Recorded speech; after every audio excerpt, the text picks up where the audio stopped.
City of Grand Rapids has had a long and collaborative relationship with disability advocates of Kent County, dating back to when they were still the Center for Independent Living. The city as an employer has worked hand in hand with disability advocates to ensure that our employees are receiving the accommodations that they are eligible for under the ADA, up to and including disability advocates assisting us in redesigning our police dispatch center and most recently in the design of our Monroe lobby to ensure that it is welcoming and accessible to all individuals who are visiting the city. We are also extremely mindful of making sure that the voice and the issues of the disability community are heard within Grand Rapids by ensuring that there's someone from the disability community on our Community Relations Commission. The Planning Department has really enjoyed being engaged with disability advocates of Kent County.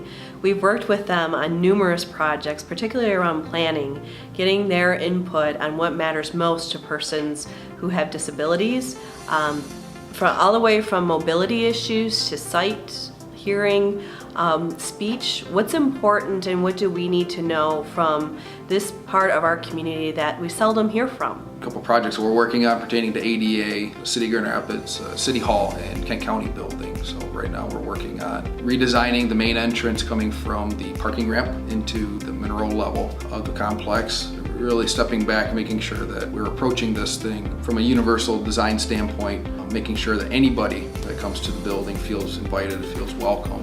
As part of our FEMA flood wall control project at Anawan Park, we were able to incorporate a lot of accessibility items into the project, including the first and largest component, which was removing the stairs on the Gillette Bridge. That provides for a universal path for everybody to take versus an isolated ramp. We also were able to widen the previously narrow sidewalks up to a 15-foot width. We also replaced them with concrete so they were easier to navigate.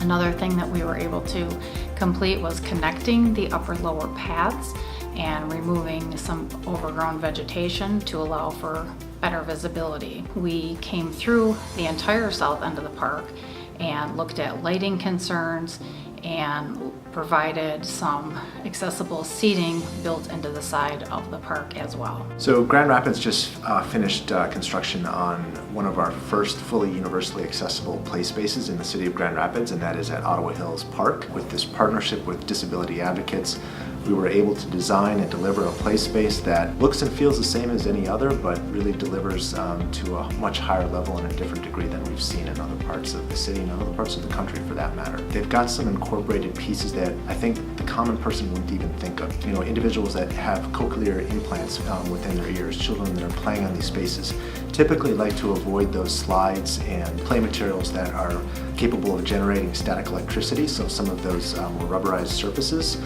So at Ottawa Hills, as an example, we've built in some new slides that typically you don't see in playgrounds anymore. It's those metal slides, and those are really a great opportunity for these children with these implants in their ears to be able to play in these spaces without the fear of resetting these very technical pieces of equipment that they've got within themselves. Achieving a goal of the GR Forward Plan, in 2016 the city formed the Mobile GR and Parking Services Department that combined parking with transportation planning and mobility initiatives. In 2018, we also merged with the city's Traffic Safety Department to better integrate the city's traffic control system and coordinate efforts. Some of our ongoing work includes some exciting improvements for access for folks with disabilities to move through construction sites. This includes an ordinance that makes it so that all uncontrolled crosswalks, which are crosswalks that don't have a traffic light or a stop sign, default to stop instead of yield for vehicles. Those initiatives also include pedestrian countdown signal upgrades, so instead of a walk, don't walk, it lets you know how much time you have to cross the street by indicating the number of seconds that are left. Leading pedestrian intervals is where city traffic engineers will take a look at the timing of an intersection to give the pedestrian phase more time. So all of these things are making sure that we let folks get across the street however they're getting across, whatever their personal needs are, that they have more information, more time, and more visibility, and less conflict with vehicles. Some in-progress projects that we have also include adding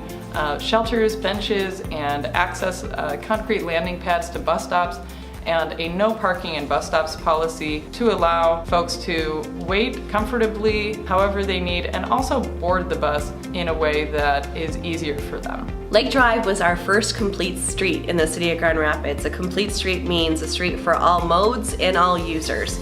And so we were putting bike lanes, we had sidewalks, bus stops, and places for cars. And as our first street, we had a ribbon cutting, really celebrating how do we make our streets for all modes and all users.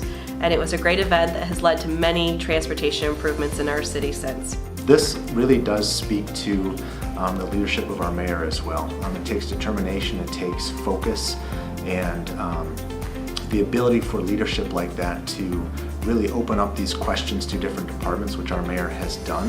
And what that has led to is the ability for us to really think very differently about these spaces and partner with new organizations that maybe we haven't thought of in the past. And we're so grateful for this opportunity. We're so grateful for the partnerships.